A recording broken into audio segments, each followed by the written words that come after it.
Want to learn how to fund your next film project? So today I'm here with Matt Hindra. He is an independent filmmaker and a producer with companies like Color Pro Video, US Warrior Project, DocFest, and amongst others. So Matt, do you want to give the audience some background and a little bit who you are? Sure. Well, first off, Victor, thank you so much for having me today. This is awesome. I love Hampton Bays. It's where I grew up, and it's just close to my heart. So it's a great place to be. So I've been a filmmaker for about 30 years now. And when I first started out, I worked as an engineer, worked as an editor, worked as a grip, worked as, sound man, worked everything you can imagine in the video business. And eventually figured out that the best thing for me was to work for myself. And the only way you can really work for yourself is surround yourself by people who are like-minded and want to do what you want to do, and have the energy to follow through on it. So that was the first thing I did, was surround myself by people that I really thought I could work with, and just kept working every day, just trying to figure out what I wanted to do. And that sort of has taken me to here. We work together, and I think we get along, and hopefully we'll work together in the future. Yeah, no, honestly, it was a blast having the opportunity with me and Duralist to come and help out with DocFest this Mhm. year and getting capturing the footage. And it sounds like things are coming together. It As is, yeah. It's any, been a long winter editing for DocFest. Yeah, oh yeah, we're familiar with how that can be. yeah, um, oh, that's great. Actually, I love what you were saying when it's really about like surrounding yourself with people like-minded, but just not even so like-minded, but like alike in passion and right, in drive, you right. know? So this way you can go forward the same goal. And I think a lot of us, even though a lot of us work as independent freelancers in this field most of the time, I feel like that can only take you so far. And I think there was an expression I heard once where it was, you know, it's an old African proverb, actually. Like, you can, if you want to go fast, you go on your own. But if you want to truly go far, you go together. Yeah, you definitely need a team to work with, and you also need to know what your place in that team is, and how you all sort of work together. Yeah. It's interesting you brought up DocFest. That's sort of how this all started for me. I was working as Jackie LaFaro's editor on a project, and I had not been a professional editor before. I had been working as an engineer at LTV, which is the local television station out here. And, I'd done some editing. Obviously as a tech, as an engineer, you sort of know how all the gear works, and you say, oh, I could do that. I could, you're cocky, you're young. I was like 25 years old. I'm like, I could do whatever. Oh yeah, I can edit that documentary. And so I took over for another editor, and slugged through it and sort of tried to put my own feel into it. And Jackie was a really good producer and a good director, and she reeled me in, and she knew what she wanted. And I found I could work with her. We could have a conversation. I could push the buttons, and I knew how to push the buttons, and I knew how to trim a few frames here and a few frames there to make things work. And we worked really well together, and I was thrilled, when it premiered at the Hamptons International Film Festival, screened all over the country. It was fun. My wife and I had a blast. We went to all these screenings and these openings, and it was just really fantastic. And I sort of got the hook to be an editor and work in documentaries, and just kept finding projects to work on. Kept my job at LTV, but kept finding projects that maybe other people couldn't finish.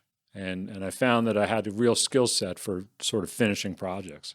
Yeah, taking one man's mess per se Right, right, yeah, yeah. and turning it into a treasure. My own mess. You were the fixer of Yeah, the in film a, world. in a way, I don't really like to put it that way, because I've Yeah. worked with a lot of great people No, over of the course, years, of course. and I don't want to, look down upon what No. they had done, but yeah, it becomes a skill set at some point that you can Um, really follow through and finish stuff up. No, no, 100%. I think that's invaluable in this field, especially because I feel like, especially with creative people, we are great at getting excited about new projects. We are great at getting excited about new things, and we get started really fast. But sometimes I think the biggest struggle with, especially beginner filmmakers or creatives in general, is just they get into this unfortunate habit of like the follow through at the end can Right. become difficult. Yeah, and that's I think that's true of all kinds of art Hmm. forms. That sort of follow through is difficult, and luckily for me, and I really mean this. I don't come from a wealthy family. I had to pay my bills. My wife still works two jobs. I have multiple projects I'm working on at Yeah, once, and it's all just to pay our mortgage and to work through life. And I say that's lucky because it gives me a perspective yeah, on who I wanted to work with and what projects I wanted to pick up, because there was a lot of projects I had to do to make money, yeah, and at the end of the day, when you get to that point where you can make enough money in the business to say to yourself, I don't have to do weddings anymore. I just don't have to do that, so I'm not going to do it. which I'm sure it's something like not necessarily weddings, but I'm sure everyone has like we're doing X, Y, and Z, and I don't Right. really want to have to do that anymore, but we're Right. in that rut, Right. as you could That's the say. thing. And then there's certain things, that you gravitate towards. And again, I was very lucky when I did finally take the leap and become an independent person and give up my job at LTV. I got a lot of people reached out to me and said, "Well, how can I help you?" And I had one guy who actually created a project for me to edit. So because he wanted me to succeed, Yeah, which so was pretty amazing. And that same person introduced me to someone that I've done maybe 25 television commercials with. amazing. So it's all those connections you make through life, that help you move forward. Yeah, and I want to dive into something you said previously, with DocFest and everything, but like you went on this journey where you really started out as an editor, filmmaker, through different things, and then like through your work, you met different people, and then you started to transition into the role of a producer, and then you started to really now have projects that you were more passionate about and different things and actually getting to produce for example US Warrior project I know is close to your heart. Right. You're doing artist profiles now, and then the stuff with also DocFest, you work as also a founder and part producer, right? Yeah. Yeah, I don't really get too much involved in fundraising with DocFest. Best, but with the personal projects and those passion Right. projects, can you talk us that journey from just starting out, as like any filmmaker would, independent, and then really transitioning into like, I have this idea, I want to get it funded. Like how has that changed from when you first tried a few things? Maybe the first things you tried didn't work as well as you thought, and also like then what did you see were trends that actually were really succeeding for you? Right. Well, again, I'm going to bring it back to just the people that I surround myself with. I was doing a lot of television commercials, late night, like wait, but that's not all. Wait for you're going to get two things you don't want right now. For the price of one.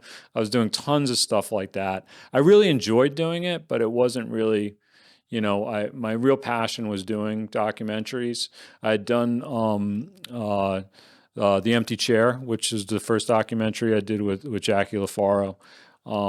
We did a follow up to that documentary, and then we did a third documentary together, which I was the cinematographer and the editor on, and like part director. So I was really doing a lot of work on, and I was really proud of that film. And you know, it didn't really go anywhere.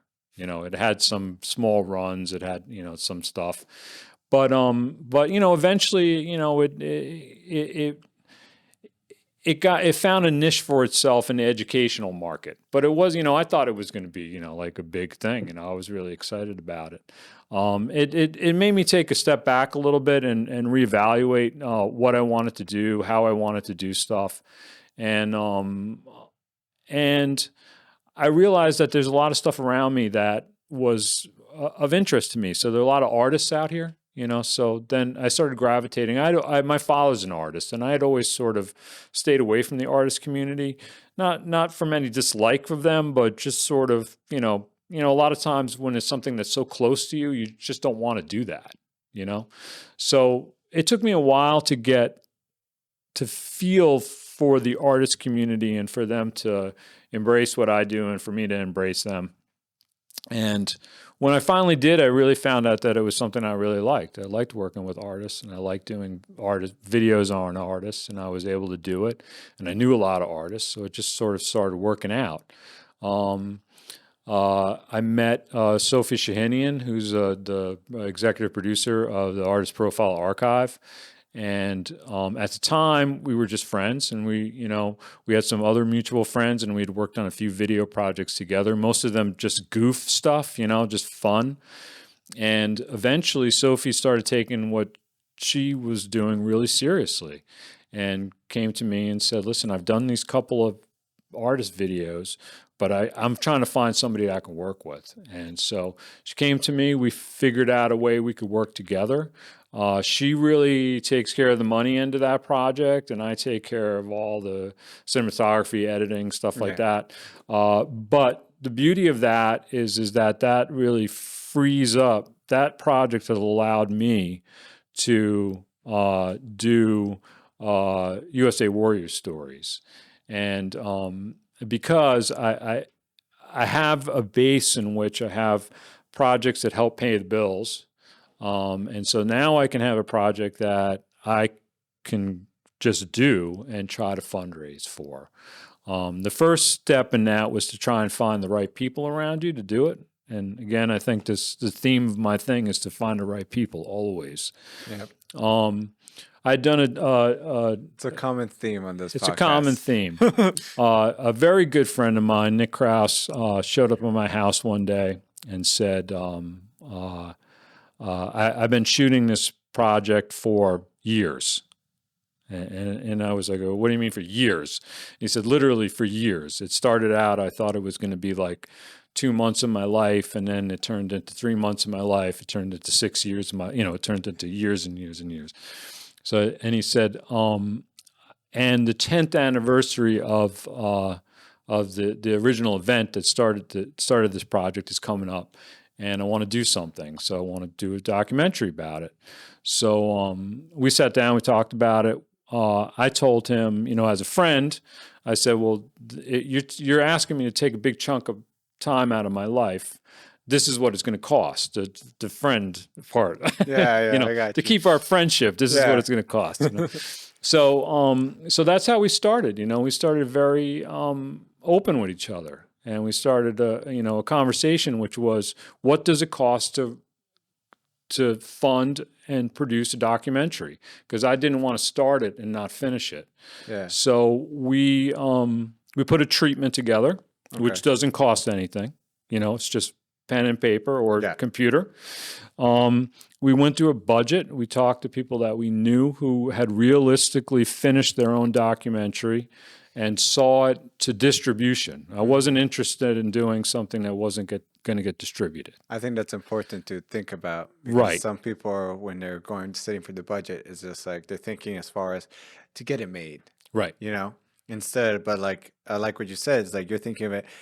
No, to get it financed so that it actually gets into front of people and gets seen by people, and because that's what is your goal. You're making it so you can just distribute it. Right. That's really important. I think your goal, the idea of what the end game is going to be on any project is really important. So when you put a treatment together and you put a budget together, you want to make sure that you not only budget for the shooting, the editing, whatever else costs you can come up with, but you want to make sure that you have enough money in there to do multiple film festivals, do them quickly, so that you can get distributors interested in your film.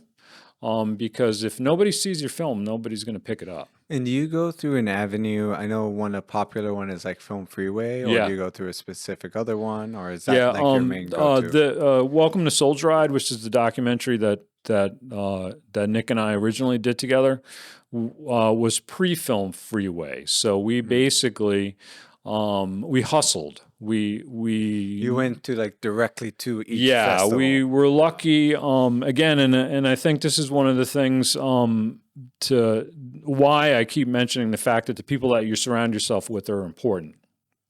So Nick and I had known each other since we were about 13 years old. We've been friends, not really close friends, but friends on and off all those years. And when he came to me, he was already somebody who was successful in raising money. He had been, had done. He had his own business doing. First, he was a landscaper. Had done all kinds of different business, but he really found a niche throwing private parties. So he was a party guy. He would DJ things like that, and he would do fundraisers for different organizations. And eventually, he got involved with the Stephen Talkhouse in Amagansett. They do a lot of charitable work for the community out here, so people knew who they were. And it sort of helped us to have that background when we went to start the fundraise for the film. The other thing, the film itself was about the early days of the Wounded Warrior Project, which Nick was one of the founders of. How did the fundraising look, by the way? What do you mean? How did it look? Oh, as like, what were you doing to fundraise essentially? Like, were you setting up private meetings with people? Yeah, we were setting up private meetings with people. We had set up a Kickstarter account, which was sort of, how that had started at that time, crowdfunding. And we teamed ourselves up with a local non-for-profit so that people who could donate could get a tax deduction for that donation. Oh, so the non-for-profit took a percentage of what it was, but it's basically like a finder's fee. So they take that money to help process everything, so it's legally done. That is a really nice way to do documentary work because a lot of documentaries tend to be about either social issue pieces or organizations that have some connection to social issue so stuff. you found a non-for-profit in this case, or it could be done even with an organization, but Right.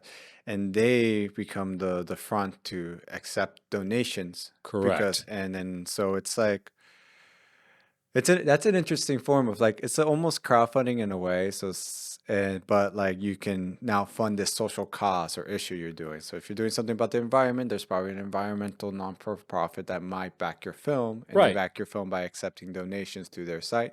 So it's all legal, done with, and then Right. then you get the And a lot of times, one hand washes the other. So if it is like your example, maybe that nature non-for-profit is looking to publicize, what's going on with the world, so they can attach themselves to that film project. yeah, and then This it becomes yeah. and that's something you would negotiate with them, of course, and Right. Right. So we actively went and looked for a partner because we wanted to make sure that this film we were able to raise money and get people to get a tax deduction, and we also wanted to somewhat keep it local and in-house as much as we could. Now, the in my mind, and I'm not going to speak for my partner Nick, but in my mind, I wanted to do this film independent of Wounded Warrior Project. They were the subject matter, but I did not want to have their interference into the film. I wanted to tell the story, without it becoming the a outside PR influence. thing about Yeah. Wounded Warrior Project. So that was really how I came into it. Also, we got very lucky. Nick, like I said, the documentary is basically about two wounded soldiers riding their bicycle across America, riding their bicycles across America, and the person who started this project was this guy Chris Carney, who also somebody I know relatively well. We went to high school together and have known each other a long time. And Chris had this idea to help some wounded veterans, and he rode his bike across America to do it. And then on this ride across America, sort of the Forrest Gump thing happened, where these people joined in and started helping him. And Nick Krause, my partner, he went to NYU Film School. He took a camera and recorded this journey across America. Well, when the journey ended, these bunch of wounded soldiers decided, no, we don't want it to end. We want to do this again, and we want to ride our bike across the country or the other way. Yeah. So it just sort of kept going, and then it became a tradition. It became a tradition, and all this footage happened, but nobody did anything with it. Sometimes some of it was used for PR, and some of it was used for whatever. Yeah, because they were just going and filming. Right. Yeah. So, and we're talking like mini DV tapes. Oh wow. We're talking like old school. Old school. Boxes and boxes and boxes of this stuff wound up a lot of tapes. In my house. Yeah. So wound up boxes and boxes and boxes of stuff wound up in my house. I started looking through it. We found really quickly found like an arc in the story that could work, that we could put a fundraising teaser together with, and just put it out there as quick as we could, and said our goal is to do this, re-interview the principals who were involved in this 8 years ago, so we can see where they are today. Finish this film and have it ready for I think it was the 2014 festival season. That was our goal. Okay, and this was how long before that? The 2013, like a year before? About 18 months. Okay, so you gave yourself 18 months. Yeah, we gave ourselves 18 months to skim through the footage, put it together. And re-interview who needed to be re-interviewed and get things going. So we didn't really know where this was going to go, but I'm going to cut to the chase, and the chase is that the best thing we did was we just put it out there for people. Yeah. And it was a project that people could understand. Here's a guy with no legs. We want to tell his story about how he got injured and how he moved on with his life. Yeah, and then actually made a journey across America, which is pretty amazing. And I was going to say, how did you guys go about distribution with that? Like what was your method? What was the channels you chose outside of the film festivals? So this is the thing we learned. The biggest mistake we made in doing this film was when we started entering it in festivals. We did not have worldwide rights to some of the stock footage. Okay, we only had theatrical screening rights, right? So anyone where did you who get your stock footage from? Well, all over the place. Okay, it was a multitude of different things. Some of it was news based. Some of it was I guess the one thing that we had the biggest trouble with was the Olympics. We had some footage, from the Paralympics and the Olympics, and we also had some music rights that need to be cleared, and because we didn't have all that stuff settled, when distribution deals started coming in, we wound up getting shortchanged, because it was like the distributors all of a sudden were going to have to pay for the legal rights to do XYZ to clear everything on the film. Yeah, because then they can't really distribute. Right. So my advice to anybody doing their own film is the first thing you want to do is make sure you own everything before you go to the festivals. And like you said worldwide. Right. You want worldwide rights, because once you hit the festival, I was really surprised how fast this goes. You screen your film, and even before the screening's over, you're getting emails with people who are interested in distributing. If you're getting in reputable festivals, for festivals, not just Sundance, but even like more like the New York Film Festival, stuff like that. Right. It doesn't have to be a Sundance scenario. I mean, we probably got our first offer within 24 hours of screening at Hamptons International Film Festival. Okay, yeah. The local film festival out here. That's pretty local by certain film festival standards. So a lot of this just was a real surprise to us that you had to have all this stuff. And I really feel like that was a big mistake, and it took a lot of the push that we had pushed to get this film out there. It took the wind out of the sails in a lot of ways. So, so we did the festival season. We did the festival circuit and the private screening circuit a lot longer than I would recommend anybody to do. But the one good thing that came out of that was we got, well, two good things. We got a lot of experience, and we all of a sudden had this scenario where we would screen this film, and after the screening, people would walk up to us and say, I'm a Vietnam veteran, and this really touched me. I'm a Iraq War veteran. This really touched me. And Nick and I decided that all these people telling their stories, we needed to have an outlet for them to tell their story. So we decided then to take on that role as producer. So thus USA Warrior USA Stories. Warrior Stories, Was born. So that's how that was born. Out of, I don't want to say out of necessity, but out of us realizing that we were passionate about this, about having these conversations with people. Oh yeah. For a multitude of reasons. I love history, and to be able to talk to somebody who was part of the D-Day invasion is crazy to hear the personal accounts. Right. And so now, like, nowadays, like, because this has been an ongoing project for a few years for you now. I actually, I was trying to think. I think we're into our 5th year now. Congratulations. Thanks. Yeah. That's amazing. And I was gonna say, how is it that, because obviously you're not being paid to make any of these videos, like the veterans aren't paying you. I know that. Right.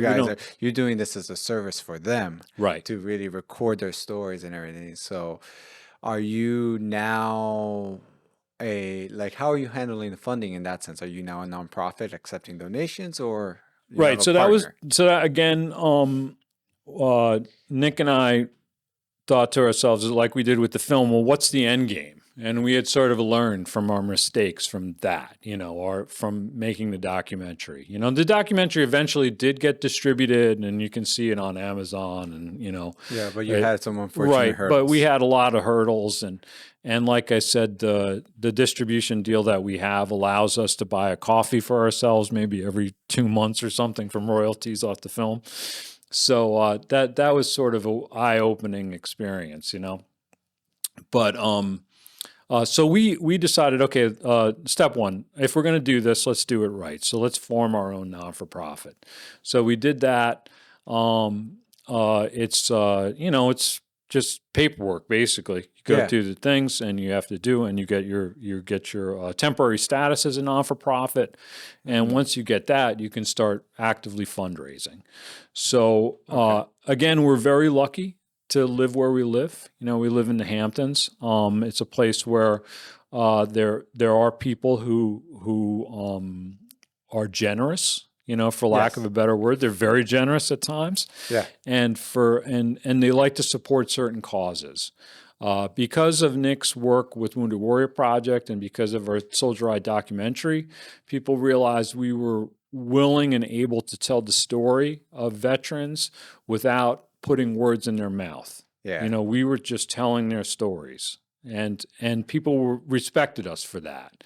So the film, even though it may not have been a huge success like we were hoping, it allowed people to respect the work that we were doing. Yeah, it opened the door, and it really was the stepping stone. Right. So it allowed us to go legitimately and say, we're going to do this. Our goal is to record and put out into the world a new story every week about a veteran, and that was our goal. It's a lofty goal. We still haven't reached that goal. No, but one thing I love is, as a part of that story, I think a lot of people can relate. It's sometimes you put so much work into a project or into something, especially when it's related to a passion of yourselves. Right. And but the result, the thing at the end of the line is not exactly what you expected or had hope, because it's like I think we all like to feel like the things that we put our like heart and soul into, like they're so much more valuable than maybe the world will perceive it, or vice versa, And of course you come with those hopes, but obviously the result's not always the same.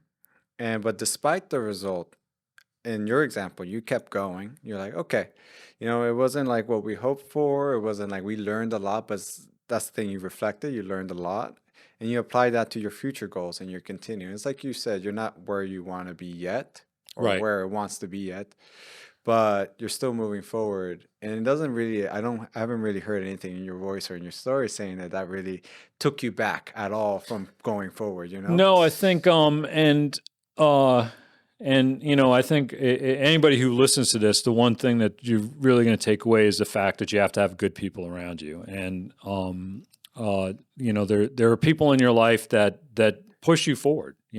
When I quit my day job, my wife was like, do it. Yeah. We have enough to survive. Let's take a chance. Amazing. So that was, her saying that was amazing to me.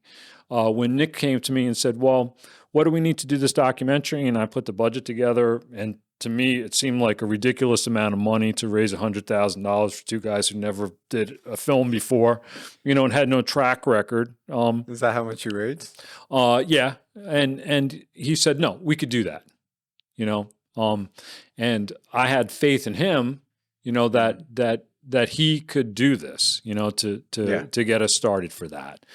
And then you just meet people along the way. We met, I'm not going to mention some of the people's names because, donors don't like their names out there sometimes, but we met someone who came to us and said, I want to help you because seeing your trailer for your documentary, my child came to me and said, we need to help these people, Mom. We have the means to help these people. So that's an interesting point. So we should help them, That's So amazing. by getting it out there in the world, people started coming to us that we didn't know. Mm-hmm. I mean, there's always the people around you that that you can count on. But then all of a sudden, these sort of people that come in and you're like, wow, that's just crazy. So with the trailer, you probably had that out way before you were finished with the full project, right? Way before. Way before. Like that. How early in the process was that, like already in front of your mind? Like you knew that I need to get something out so we can get people seeing some form of end product? Yeah, well, that was the other thing too. So you have, I had a day job, Nick had a day job.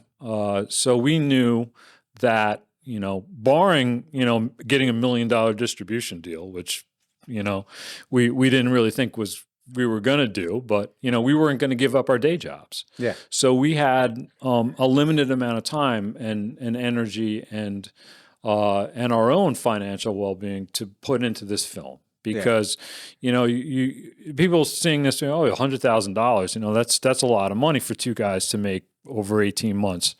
Well, it's not. Yeah. It's not at all, and we didn't make any of that money. That money went to, travel expenses. It went to staying in, wherever we needed to stay to go to Colorado and interview somebody or do whatever we needed to do. At one point, we ran out of money. So we decided the cheapest thing to do was to fly everybody to New York so that we didn't have to go on the road. That was the cheapest thing. Yeah, it was the cheapest thing to do was to get, there were 3 or 4 people that we needed to get in the same room together in order to have a conversation recorded. And we decided the only way to do this was to get them here. Because if we could get them here, I could pull all kinds of favors at the TV station I worked at and all this and get it done, Just but if I had to go to solving, figuring it out. So that was sort of the way we looked at all these things is, you just sort of roll and you do it. And the nice thing I hear is like because I know in like Hollywood and stuff, they're releasing teasers and trailers like almost a year before the film and stuff, but they're not doing it for funding because they're funded.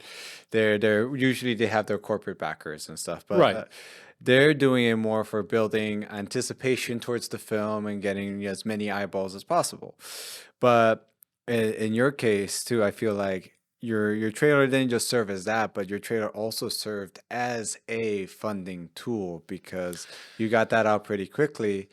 And then this was a tool now you can go to, hey, this is something we're working on. This is a bit of a proof of concept. And and then also, I mean, anybody who's been through sort of the crowdfunding or the, Kickstarter, scenario, the more your project seems like it's making progress, Yeah. the easier it is to make money, to raise funds with those kind of things. So without, by us having the trailer, getting it out there, even though maybe the trailer didn't represent what the end product was going to be, Yeah. it was something that people could see some of the material that we had and what Yeah. we were able to do with it. Yeah, it's a show of your skills as filmmakers, and it's also a show of the content, or at least the general premise that you have your hands on. Right. And then again, people that and people that help you along the way, Billy and Brendan Ryan, they live in Huntington, and they are professional musicians who score for independent films. And they knew Nick. Their band had played in his bar a few times, and they were good friends. And this goes back to networking. Right. And when we needed somebody to do the soundtrack, we reached out to them, and they said, okay. So they wound up scoring the film for us.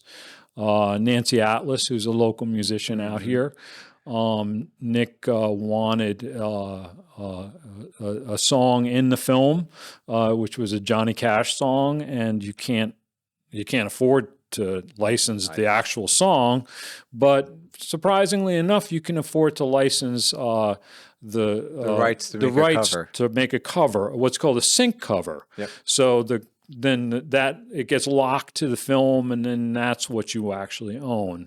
So Nancy was amazing to be able to re-record this song for us, which was just a great journey for us to work with her and do all that kind of stuff. So all these things started coming together. Even when we went out and we decided, okay, we have our non-for-profit status for USA Warrior Stories. Who's the first story do we record? What's the first thing we're going to go out and record? And we said, well, we've got our non-for-profit status, but again, we don't have much money. So let's keep it local and let's just ask people, And Nick's next door neighbor said, well, my boyfriend's father, I think, was in World War II. So we said, okay, that's a start. So we called this guy up. And not only was he in World War II, but he was, landed the day after D-Day, fought his way through Germany, Battle of the Bulge, all this stuff. Wow. And then it turned out that he was Jewish. And it turned out that he had been captured. And it turned out that he had escaped. And it turned out that he had captured again, So this, we didn't know any of this. This is our next door neighbor, putting us in the direction of this gentleman. But it all started with just asking. Right. But you knew, it was like, hey, do you know anyone? We're trying to do this. And wow, that's right. Never to be afraid to ask. Never be afraid to ask. And the first couple of stories we did were all places we could drive to, local people that we... You understood your budget at the time. Right. And you made it work. You're like, okay, so it's not because it's like sometimes people want to do something very specific. Right. And then they see it's like, oh, well, the specific thing I want to do is out of my reach right now because of budget limitations, other things, right? But it's not always that. It's like you can build yourself up to that, you know? And just getting like, okay, so these are the parameters I have to work in now. Like, what can I do with these parameters with my goal? Right. And that's what it really sounds like. Okay, you're always working these parameters, and things will grow naturally. Right. Like you're saying. And then I think as those things do grow naturally, and Nick and I have been very lucky in that the product that we put out is something that people want to watch. People are engaged with. So I don't want to say fundraising's been easy for us because it's never easy to fundraise any project. I don't think it's ever easy. Yeah. But it's been successful because the people that engage in the product. So by not worrying about the fact that if we're going to go into a local VFW and say, oh, do you have any members that want to be recorded? well, we don't need to ask them for any money. We don't need to ask them for any. As a matter of fact, we can come in and we can pay for lunch and we can do, and all this other stuff and be friendly. Yeah. And, that really does help those things. And, Yeah. and also, these are things that you learn in time. As you get older, the connections you've made to your life. We started this project, and all of a sudden we got a phone call from a friend of mine in Vero Beach, Florida, whose sister was a producer for PBS, and he ran a small production company. Wow. And he was like, I've been recording veterans down here in Florida, and I don't know what to do with the footage. And I was like, well, we've got a YouTube channel that's like, getting, I think I got just the thing for you. Right. So all of a sudden he became a line producer for us, and he's doing stories out there. Oh, nice. He's done And about then- 80 stories for us in the last couple of years. Amazing. Now, I mean, I could probably talk about this particular. You probably have so many stories. I would love to keep diving down this with the U.S. Warrior stories, but I also want to go into your experience with DocFest. Doing it these past several years. You document too a lot during it, and you do a lot of interviews, and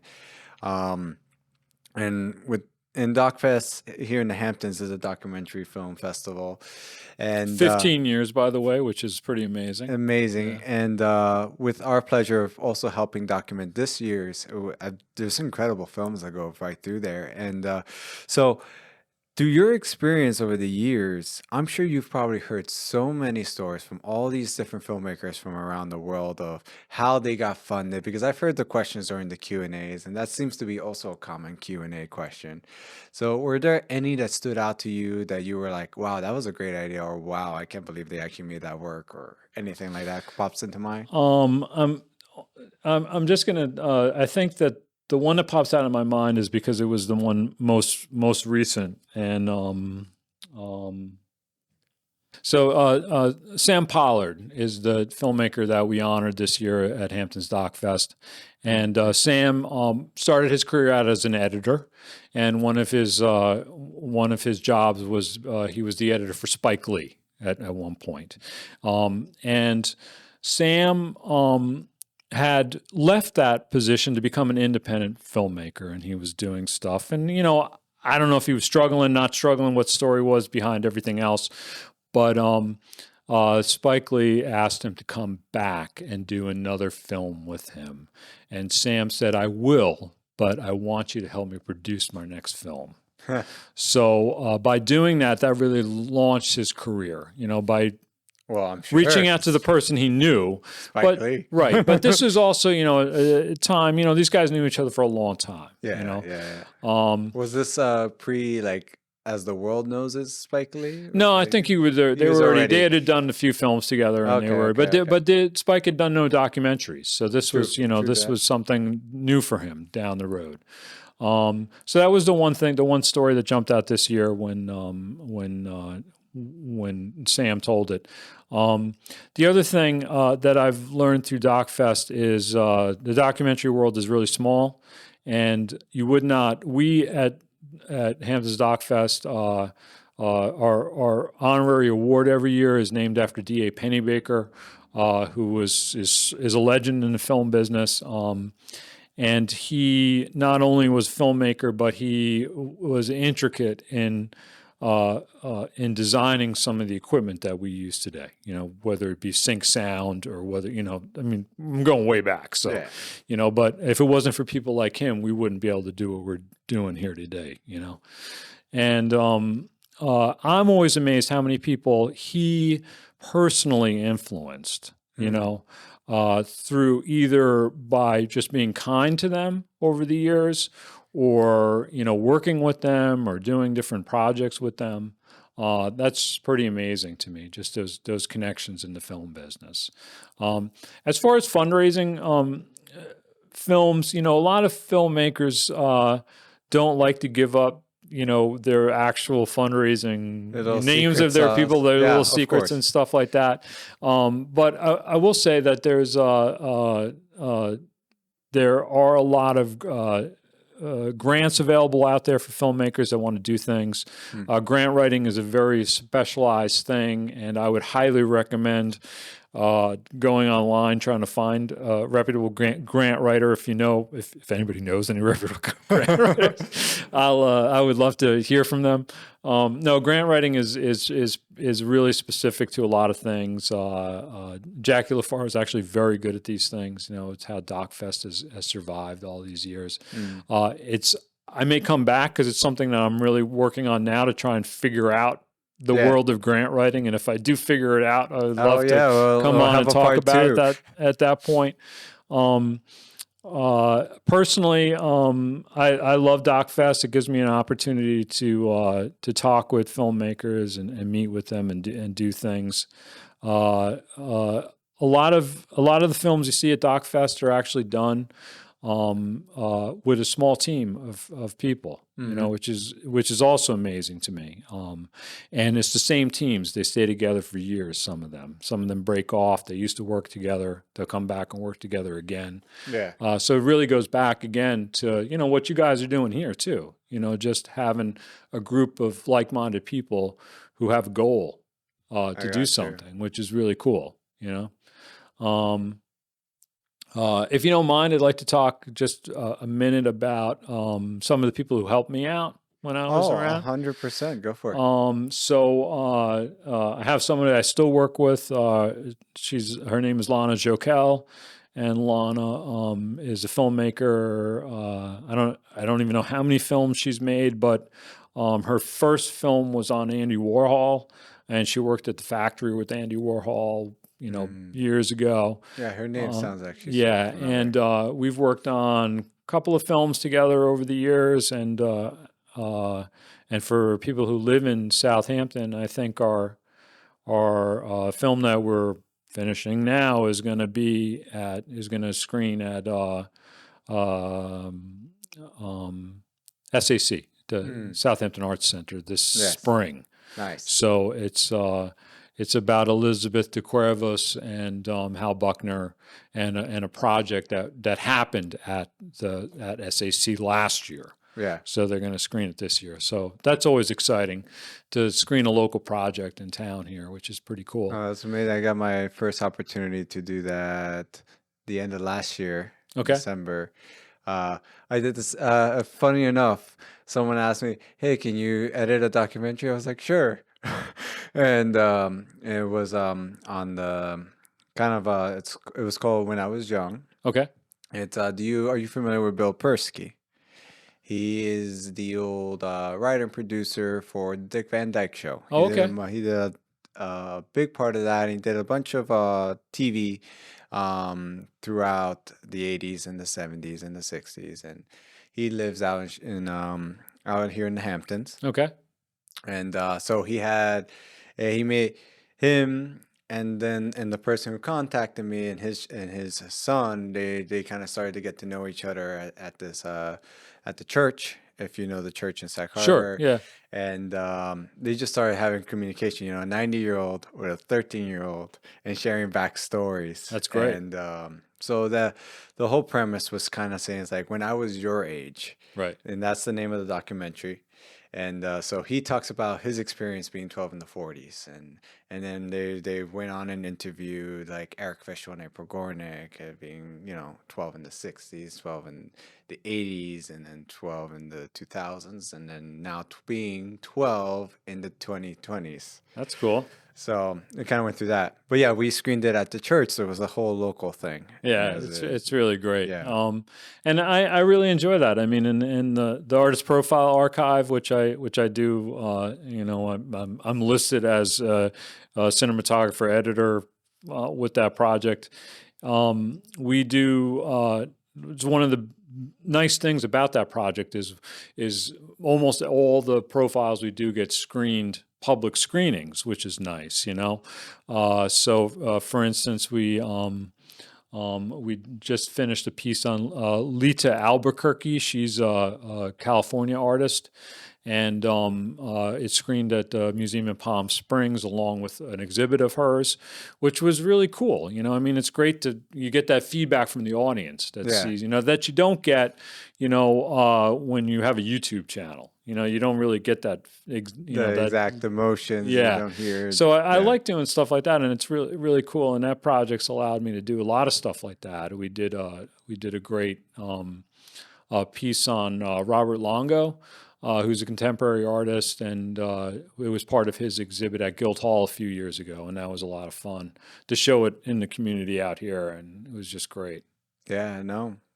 I think again, a lot really great stuff and a lot of great information. To kind of give a quick recap about like the premise of this too is a lot with your journey and everything. It came, like you said, just knowing, getting good people around you, and just networking, treating people right, going back to connections, because you never know when they come back around, and just being open to asking, like, and just communicating your ideas out there, because and so fundraising can come a lot from that. Just finding out, okay, who knows how to do this? Who knows who has connections here or there? This is what I'm trying to do, because you never know who may have a connection.